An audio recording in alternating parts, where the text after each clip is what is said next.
No vídeo de hoje vamos conhecer a nova 6120, a nossa norma de ações para o cálculo de estruturas de edificações.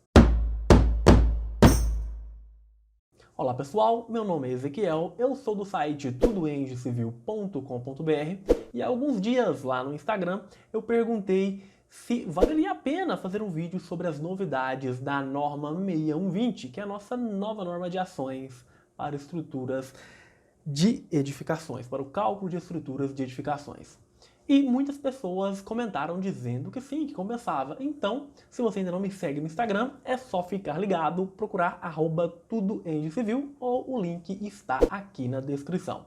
Um único pedido antes da gente iniciar os comentários. Se ao final você ver que esse vídeo agregou conhecimento a você, eu peço que você compartilhe, que você copie o link aqui desse vídeo ou clique aqui abaixo no compartilhar e envie para algum amigo ou amiga que trabalha ou estuda essa área. Tudo bem? Sem enrolação, já vamos direto para o nosso vídeo. Estou aqui com a norma aberta e eu deixei aqui também, então às vezes vocês vão me pegar olhando para baixo. Eu estou com a colinha, eu anotei aqui os principais pontos para eu não esquecer de comentar com vocês, tudo bem?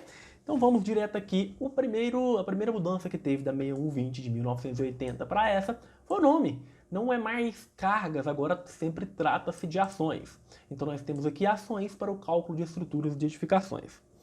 A segunda mudança é a formatação da norma. Agora a 6120 segue a formatação das normas da área de estruturas. Então a 6118, a 6122 e algumas outras seguem a mesma formatação. Então se você tem aí a facilidade para navegar pela 6122, pela 6118, na 6120 vai ser moleza.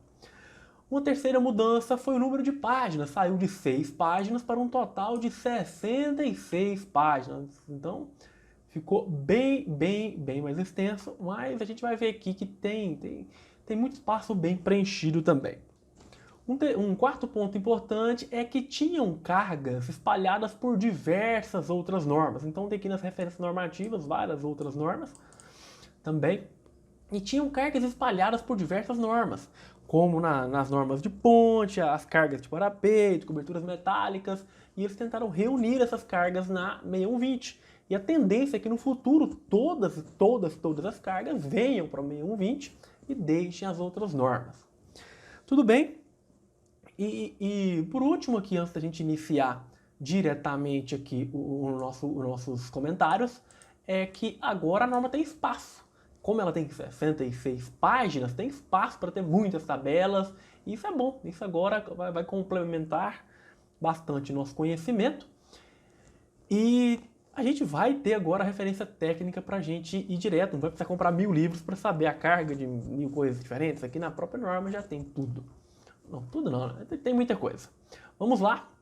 Termos e definições aqui. Como eu disse, agora não trata mais de cargas, nós tratamos de ações. E alguns pontos importantes aqui, ó, nas ações permanentes, por exemplo. Isso aqui foi uma pequena mudança. Ações que atuam com valores praticamente constantes. Na norma passada, a carga constante, ela era constante. Aqui é praticamente constante. Aí aqui, um outro ponto da norma é que tem alguns exemplos, sempre abaixo aqui para dar uma explicadinha. Aí aqui tem os exemplos de piscinas e reservatórios. Então, pontos importantes aí. Piscinas e reservatórios, por exemplo, eu posso considerar eles como sempre cheios. Posso considerá-los como cargas permanentes. Tudo bem? Ações variáveis, tem explicaçãozinha aqui de ações variáveis. Nada de muito diferente. Certo? Então tem aqui o nome de tudo, tranquilinho. Essa parte que eu gostei bastante das explicações. A simbologia, ó, vocês podem ver que lembra realmente a 6118, a 6122. Vai ficar bem fácil da gente navegar aqui por essa norma. Iniciando aqui nas ações permanentes. Primeiro, as tabelinhas estão mais completas, como eu disse, né? Aqui no peso específico de materiais de construção, por exemplo, rochas naturais, blocos artificiais, tem maior quantidade de elementos. Nas madeiras também tem mais algumas. Então aqui não teve mudança grandes. Pode ter mudança aqui de um fator ou outro, não conferi fator por fator. Mas tem maior quantidade. Tudo bem? Agora, pesos dos componentes construtivos, essa aqui é uma parte interessante, que teve uma grande mudança. Aqui no caso das alvenarias, na tabela 2, alvenaria estrutural e alvenaria de vedação. Agora eu tenho aqui a espessura nominal do elemento, então tem espessura da minha alvenaria, e eu tenho peso em relação à espessura de revestimento por face. Então aqui, ó, vamos pegar, por exemplo, o mais comum que a gente tem aqui, ó, bloco cerâmico vazado de 14 centímetros. Se eu tenho 2 centímetros de revestimento, eu tenho 1,9 kN por metro quadrado de alvenaria. E esse aqui é um ponto importante que vai valer por toda a norma. Se você não fizer o cálculo, você deve adotar o valor que está na norma. Mas em vários pontos ela trata que se você fizer um cálculo mais detalhado, você utilize o seu cálculo, não está errado. Só que se você quiser utilizar a norma, utilize e ela vai ter um pedágio, que é ter um valorzinho um pouquinho mais alto para não ter perigo de ter erro. Então, é isso. Aqui no caso das alvenarias não faz tanta diferença, né? Mas se for em cargas muito grandes, vale a pena a gente calcular realmente. Tudo bem? Então na parte das alvenarias já tratei, já expliquei aqui para vocês que teve uma grande mudança. Novos materiais, aqui ó, divisórias e caixilhos, por exemplo, que entra a parte de drywall, caixilhos, fachadas em pedra de vidro, que há mais de 40 anos atrás não se utilizavam esses materiais. Então a nova norma já traz aqui algumas prescrições em relação ao peso desses materiais. Agora, revestimentos de pisos e impermeabilizações, que é tratado aqui na tabela 4, também traz alguns pontos que não eram novamente tratados na norma de 1980. Aqui, impermeabilização com manta asfáltica simples, por exemplo. Aqui eu tenho de acordo com a espessura. 0,3, 0,4, 0,5, tenho relação de peso aqui que eu também devo levar em consideração. Certo? Aqui outro ponto, outros, né, que são as duas tabelas, a tabela 5 e a tabela 6, que trata de telhados. Eu tenho aqui novamente muitos tipos de telha, espessuras diferentes destas telhas e o peso na superfície inclinada, que eu tenho aqui 0,45, 0,6, 0,14, são cargas altas aqui, mas novamente, como eu não calculei, estou utilizando a norma, o valor realmente é um pouquinho mais alto. Sem nenhum problema, a parte de telhados, outra carga que eu devo considerar. Só lembrando que essa parte de telhado entra tudo, tesouras, terças, caibros, ripas e tudo que eu tiver aqui considerando do meu telhado. Aí tem para telhas cerâmicas, telha de fibrocimento, alumínio, aqui fibrocimento tipo canaleta, né? E por aí vai, né? Vamos aqui, pesos da superfície, eu tenho todos os dados, não tem muito que a gente ficar parando aqui também. Aqui na parte de enchimentos, concreto leve, solo, polietileno expandido, que é o nosso EPF, de alta densidade. Tem as cargas para eles também, que também não tinha na obra anterior. Forros, dutos sprinkler, novamente, se adequando aos tempos modernos. Há muito tempo atrás não se utilizava com tanta frequência esse tipo de carga para lançar uma estrutura. Então, eu tenho aqui ó, forro de placas de alumínio, dutos de ventilação. Agora, tem um ponto aqui, não sei se eu já tratei na parte de telhado, não, ficou um pouquinho para baixo, daqui a pouquinho eu vou tratar, que é bem interessante. Aqui, né, na parte forros, dutos sprinkler, voltando, eu tenho forro de PVC, forro de gesso, forro de placa de alumínio, então eu tenho esses materiais que são muito utilizados nos dias atuais, que não eram utilizados na década de 80, então agora tenho tudo. Agora, tubos de aço cheios d'água. Esse aqui é um ponto que a gente não vai utilizar muito em obras residenciais, porque isso aqui é muito utilizado nos projetos de data centers, por exemplo. Então, data center tem que ter os tubos cheios de água para resfriar, não sei o que lá. Então, esse aqui vai ser um pouco mais específico. Tem um schedule aqui para cada um deles, um diâmetro nominal e as cargazinhas, belezas. Ações permanentes devido a materiais de armazenagem. Isso aqui ele indica para a gente ir no anexo A, e antes de ir para o anexo A, eu vou comentar aqui mais um ponto que é tratado na norma, que ela pede para determinados tipos de projetos ou determinado tipo de solicitações, a gente pode sim consultar as normas internacionais. Isso aqui é um ponto que já é tratado nas outras normas, só que aqui na minha vídeo ficou mais claro agora que sim, eu posso procurar outras normas, eu devo procurar outras normas para projetar estruturas que as normas brasileiras não contemplem. Aqui no caso de neve também, ela dá essa mesma orientação, neves e geadas, né, que eu devo considerar essas cargas, se for frequente, consultar as normas internacionais. Mais para baixo a gente vai falar disso. Certinho, deixa eu copiar só o 5.5, mas vamos aqui pro anexo A. Volta. Estou aqui no anexo A, que é o peso específico aparente médio de materiais de armazenagem. Essa tabela para mim é a melhor tabela da norma, tem muita coisa legal aqui para a gente analisar. Certinho, então no anexo A, materiais de construção, tem vários materiais, e só lembrando que eu tenho o material, aqui no caso da escória britada, por exemplo, eu tenho o peso específico aparente de 14 kN por metro cúbico e o ângulo de atrito interno. Aqui no caso da escória, que é o exemplo que eu dei, não tem um ângulo de atrito interno, mas de vários outros tem. Então é muito bacana para a gente ter isso. Então tem materiais de construção, combustíveis sólidos, produtos agrícolas tem vários. E produtos industriais diversos, produtos de armazenagem líquidos e produtos de armazenagens líquidos para finalizar, né? Isso mesmo, né?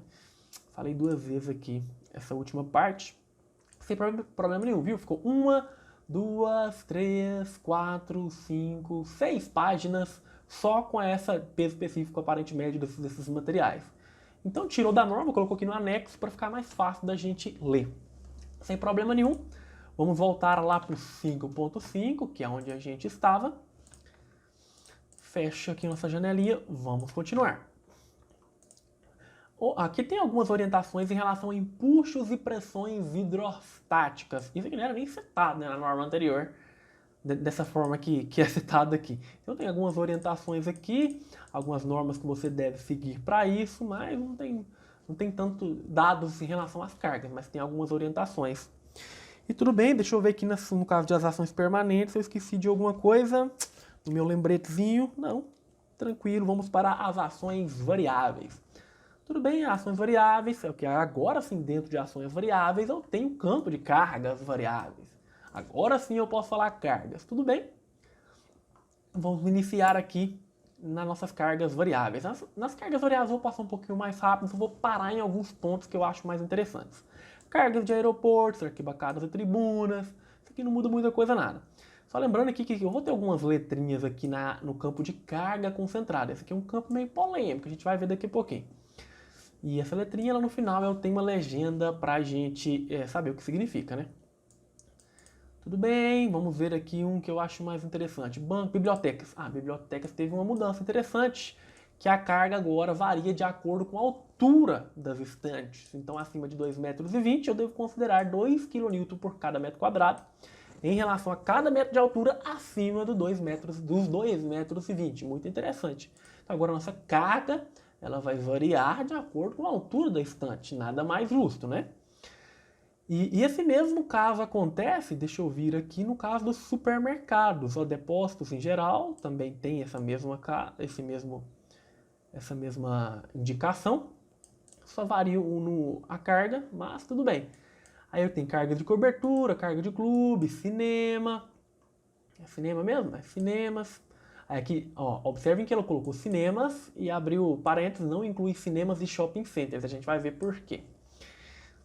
Vamos ver aqui, edifícios residenciais. Aqui não mudou muita coisa, no dormitório continuou 150 kg por metro quadrado, 1,5 kN. Tá tudo aqui quase a mesma coisa, não mudou muita coisa não. Edifícios comerciais e corporativos, agora já tá 2,5, já aumentou um pouquinho. Era 2, deu um branco aqui agora, mas acho que era 2, né? Era 200 kN, agora tá 200 kg, agora tá 250. Tudo bem? Se eu tiver errado, pode comentar aí, gente. Se eu for falar besteira aqui em algum ponto, é só comentar que eu deixo uma errata na descrição. Tudo bem? Edifícios industriais, escadas e passarelas, escolas e instituições de ensino, não tem muita coisa nada, tá vendo? Que mudou. Até ele ponta agora, mas a gente vai ver mais pra frente também. Vamos ver aqui um ponto interessante, hotéis também, cargas interessantes, um pouquinho maiores. Aqui, chegou no ponto que eu queria tratar com vocês. Lojas, centros comerciais e shopping centers. Olha para você ver a discrepância que vai ter a partir de agora. A gente vai entrar num ponto um pouquinho diferente. Circulações e lojas em geral, 4 kN por metro quadrado. Beleza. Agora, se eu tiver lojas com mezanino metálico, que a grande maioria dos shoppings maiores, todos têm. Lojas com mezanino metálico, eu tenho 7,5 kN por metro quadrado. Opa, quase o dobro da carga, praticamente o dobro aqui da carga distribuída na minha laje. E 20 kN de carga concentrada. O que isso quer dizer? Se eu for projetar uma loja dentro de um shopping que tem espaço para ter um mezanino e não tem um mezanino, eu devo projetar a minha laje para suportar essa carga desse mezanino em qualquer ponto da minha laje. Então, nos critérios de projeto, o que isso quer dizer? Eu vou pegar uma carga concentrada de 20 kN, 20 kN, e ela tem que ser aplicada em qualquer ponto da minha laje, a minha laje tem que suportar. Então, por exemplo, se eu fosse fazer uma lajezinha treliçada aí, esquece. Bem provável que não vai dar certo. Não vai dar certo. Por quê? Eu tenho minha capa de concreto, essa capa vai suportar 20 kN. A gente vai ter que fazer um jeito que suporte, né? Então, não vou utilizar uma lajinha treliçada. Vou ter que utilizar uma laje mais resistente, né? Outro ponto aqui, ó, cinema e teatro dentro de shopping. Eu já tenho uma carga de 12,5 kN por metro quadrado, então uma carga monstra, e 50 kN de carga concentrada. Isso é para colocar um outro andar, né, no shopping, né? No shopping, no teatro ou no cinema. Se eu tenho um cinema que tem a possibilidade, ou se tem espaço para ter um segundo andar dentro um segundo pavimento, assim, só para arquibancada, como se fosse arquibancada, na verdade, né? Eu tenho que considerar aí 50 kN. Então, a minha laje tem que suportar 50 kN em qualquer ponto. Ou essa é uma carga forte. Tudo bem, mas é um ponto interessante, né? Da gente já saber aqui como que a gente está fazendo. Restaurantes, supermercados também tem a mesma especificidade. No caso das cargas em relação à altura do depósito, das estantes do depósito. Vestíbulos e aqui a nossa legenda, vamos aqui no Vzinho, que era onde falava das cargas concentradas. Se a carga for menor que 20 toneladas, que é o primeiro caso, que eu tenho que ter só o mezanino, eu tenho que aplicar ela numa área de 20 por 20. E se a carga for maior de 20 kN, eu tenho que aplicar ela numa carga de 30 por 30. Dá uma carga concentrada, mas distribuída numa área muito pequena, né? É isso que a gente faz. Tudo bem? Primeira parte aqui dessa tabela 10, a tabela 10, a gente já deu uma boa olhadinha, já deu para entender mais ou menos como que a norma está funcionando agora, né? Vamos continuar. Aqui agora para a tabela 11, cargas variáveis adicionais para consideração de paredes divisórias sem posição definida no projeto. Então se eu vou ter, por exemplo, uma laje que vou ter vários escritórios diferentes, eu não tenho essa divisão desses escritórios ainda, eu tenho que utilizar essas cargas adicionais aqui. Forças horizontais variáveis. Então, forças horizontais, aqui agora coberturas e terraços, áreas privativas, passarelas acessíveis apenas para inspeção e manutenção. Aqui que esse aqui vai mudar, por exemplo. Vamos aqui, um caso específico aqui, ó. Eu tenho essa platibanda na fachada. Se eu tiver esse pontinho de ancoragem aqui, ó, para ter limpeza da fachada e tudo mais, eu não posso fazer mais no modo freestyle. Eu tenho que fazer essas considerações aqui, ó. Considerar esse FD com esse ângulo aqui. Esse ângulo aqui não, esse aqui é o exemplo, na verdade, né? Tudo bem? Eu tenho essas considerações agora que eu tenho que vir aqui e dar uma lidinha se eu tiver que calcular esse tipo de platibanda. Eu não posso mais fazer de qualquer forma. E até entra aqui, que mais acima já estava descrito, eu acabei não comentando, que eu não posso mais agora ter platibanda com a mesma carga do resto do meu edifício, por exemplo. Não é que eu não possa, né? Se o meu quarto, cozinha, eu tenho uma carga de 150 kg, agora eu vou ter no mínimo 250 kg. É interessante, a gente tem que analisar isso aí. Na minha sacada eu vou ter uma carga adicional. Tô falando platibanda aqui, mas tô confundindo. Certo? Beleza. Agora eu tenho que ficar atento que tem aqui algumas indicações para esse tipo aqui de pontos de ancoragem. E vamos continuar. Cargas variáveis em coberturas. Essa parte aqui é bem interessante, na carga variável em cobertura ele fala muito do empossamento progressivo, que é quando eu tenho inclinações muito baixas no meu telhado, essa baixa inclinação faz gerar uma poça com água, e essa poça de água ela vai inclinar mais ainda, vai deformar mais o meu telhado, que vai juntar mais água e vai acabar levando a minha estrutura ao colapso. É lá no anexo B, na verdade. Vamos ver aqui no anexo B. Não é no anexo B não, é mais para baixo aqui um pouquinho. Onde é... Aqui, ó. No anexo D. Aqui eu tenho um exemplozinho de empossamento progressivo. Que isso aqui está fazendo com que eu tenha maior inclinação desses tipos de telhado. Basicamente isso. Está tentando forçar um pouquinho. Se eu tiver que ter inclinação baixa, eu vou ter que colocar uma carga adicional.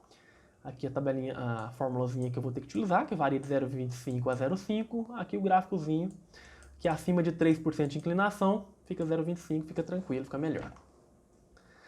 Tudo bem, ações de construção. Aqui só algumas orientações. Aqui entra um dos pontos que eu acho mais polêmicos aqui dessa norma 6120, que é a parte de ações de veículos. Tudo bem, vamos entender aqui, ó, ações em garagens e demais áreas de circulação de veículos. Tem algumas orientações em relação à velocidade, sinalização, mas vamos direto aqui para alguns pontos mais críticos. Ó, eu tenho várias categorias agora, né, descritas aqui na minha norma. Posso projetar, sei lá, um edifício que tem laje que suporte desde os carros de passeio aí comuns até ônibus, aqueles de turismo, tem 2 andares e tudo mais. Aí, beleza, carga uniformemente distribuída. Eu até anotei aqui também algumas diferenças, ó, no meu lembretezinho que eu não esqueci de falar com vocês. Na norma anterior eu tinha 300 kg por metro quadrado, sem nenhuma previsão de uma carga pontual nem nada do tipo. Agora eu tenho essa previsão. Então, por exemplo, aqui ó, na categoria 1, que é a nossa categoria a mais comum, aqui ó, para veículos de passeio blindado, até veículos de passeio blindado já prevê. Desde que essa blindagem não acrescente mais de 15% no peso bruto total do meu veículo. Certo? Agora, além desses 300 kg por metro quadrado, eu tenho sim que limitar a minha garagem a 2,3 metros de altura. Então tem que ter alguma limitação aí para 2,3 para não deixar outros veículos mais altos que isso adentrarem minha garagem, esse edifício, garagem, sei lá o que quer que seja isso. Ah, mas além disso, eu tenho que adicionar, além desses 300 kg por metro quadrado, eu tenho que adicionar 12 kN em qualquer ponto da minha laje. Por que isso aqui serve? Isso aqui é como se fosse, por exemplo, uma troca de pneus, a manutenção, que a carga vai ficar muito parada ali. Eu tenho que prever agora 12 kN em qualquer ponto dessa minha laje. Então eu vou ter que ver as posições mais desfavoráveis para o momento fletor, para esforço cortante, para deformação, e eu vou ter que calcular prevendo essas 3 análises, né? Mas além disso, essa parte que eu nem achei tão polêmica assim, mas além disso, aqui ó, aqui que está o ponto. Eu tenho que adicionar uma força horizontal Fx e uma Fy a uma altura de 0,5 nos pilares que possam ocasionar algum tipo de colisão. Vamos aqui que está um desenhozinho bacana para a gente ver. Se é aqui ó, perpendicular ao fluxo e paralela ao fluxo. Quando eu tenho que ir paralelo ao fluxo, é onde o meu veículo ele pode colidir com maior facilidade, não é isso? Então, se ele pode colidir aqui onde essa força Fx está aplicada, a uma altura 0,5, no caso da categoria 1, vamos ver qual que é a carga que eu tenho que aplicar. Eu tenho que aplicar uma carga de 100 kN a uma altura de 0,5 e uma de 50 kN na 90 graus com essa força, né? Então agora esse pilar, a uma altura de 0,5, vai ter uma carga de 100 kN. Isso aí vai gerar um cortante forte, vai ter um acréscimo bem considerável de momento fletor. Isso aqui vai fazer com que a gente também sempre projete o pilar pensando bem no momento de maior inércia no sentido do fluxo, não é isso? Porque agora eu vou ter que ver bem a posição do meu pilar para não acrescentar. Porque imagine só, eu acrescentar 100 kN no meu eixo de menor inércia. Isso vai fazer que eu tenha muito aço. E isso aqui aumenta muito. Por exemplo, vamos aqui nesse caso aqui, ó, na categoria 4, eu vou ter 320 kN. Imagine 320 kN a mais, agora a uma altura de 1 metro, então o momento fletor vai ser muito maior. Então, a altura de 1 metro no sentido menor inércia do seu pilar. Você não vai querer isso, e eu não vou querer. Então, a gente vai ter que pensar bem aí nas posições desses pilares. Mas não é só isso. Aí eu tenho aqui as relações de trem tipo. Agora não é mais só a carga, né? Para a carga 2, 3, 4 e 5 eu tenho que fazer consideração de trem tipo. Então 30 mais 30, eu tenho aqui 60 kN de cargas concentradas. Mas considerando o trem tipo. Para categoria 3 e categoria 4 e 5 tem aqui os trens tipo também. Eixo triplo para verificação das cargas concentradas, então tem até eixo triplo, gente. Isso aqui é mais para aqueles ônibus, tipo turismo, né? Aqueles ônibus turismo tem 3 eixos aí. Tudo bem? vamos aqui, né? Gravem bem essa imagem aqui que a gente vai ter que ver ela por muitos anos agora. Mas além disso que eu acabei de falar com vocês, tem esse ponto. Se eu tiver uma rampa que no sentido do fluxo aqui tem um pilar, observem esse pilarzinho aqui, ó. Esse pilar especificamente, ele vai ter que ser projetado com o dobro da carga prevista na tabela que eu analisei anteriormente. É que fala, né? Ó.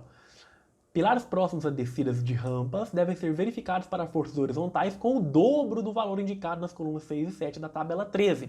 Então aquele valor de 150 vai para quê? Vai para 200 e 100. Já é considerável. Então, por exemplo, eu não vou colocar esse pilar nesse sentido aqui jamais, ó. Porque imagine, 200 kN aplicados aqui.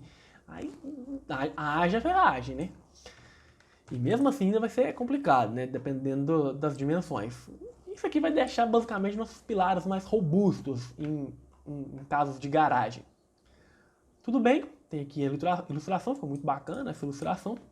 Mas ainda tem mais um porém ainda, vamos lá. Pilares adjacentes a vias públicas ou particulares devem ser verificados para forças horizontais especificadas na tabela 14. As forças devem ser consideradas excepcionais. Aí blá blá blá blá blá. O que isso quer dizer? Ó, aqui, cadê? Os valores das forças da tabela 14 decrescem linearmente com a distância do pilar à via, sendo 0 a 10 metros. Barreiras com altura superior a 50 centímetros devem resistir às forças da tabela 14 e o pilar não precisa ser verificado. E vamos analisar. Pilares sem proteção, 200 kN e 100 kN. Aquele mesmo sentido que a gente tinha analisado com aquela figura anterior. Só que a altura de 1 metro. Então, aí, se eu estiver construindo alguma residência em uma área que está passando uma rodovia, sei lá, passando alguma coisa aí bem na frente da casa, se o meu pilar tiver entre 0 e 10 metros a distância da via, eu tenho que fazer esse tipo de verificação. Aí aqui, até a altura das guias interfere nisso. Então, colocar uma guiazinha aí de 20 centímetros já vai reduzir de 150 para 100. E se não tiver guia nenhum, vai para 200. Então, a carga é bem alta, lembrando que é 1 metro de altura. Isso aqui vai tirar um aumento coletor, um esforço cortante monstro. Então, a gente tem que ficar de olho aí. Tá bom?